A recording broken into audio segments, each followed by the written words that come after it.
Why did Bobby Wayne have to flee the country after security forces raided his home and his wife ended up in hospital?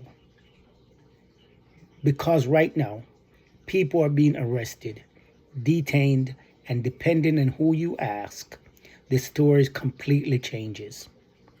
Stay with me. This doesn't end where you think it does. On one side, the government say this is about law and order. On the other side, the opposition says this is crackdown. And right in the middle of all of this is Bobby Wine. Subscribe. I'm tracking this in real time. Let's start with what we actually know. Opposition figures and supporters have been arrested. Some detained after protests, others picked up around election tension. Security forces have been active, and in some cases, large group of supporters were detained. So let's be clear. Arrests are happening, and this is where people start asking real questions. The government position is straightforward. They say this is about maintaining order, preventing violence, and enforcing the law. From their perspective, this is not political. It's about stability.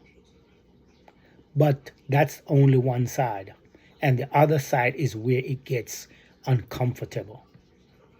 The opposition tells very different stories. They say these arrests are targeted.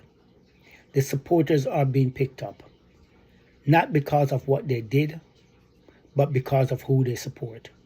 And that is the part of a wider effort to limit opposition voices.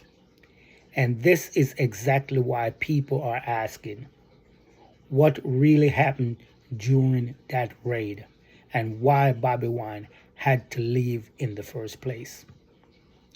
But this is no longer just about local issues. When a opposition figure moved,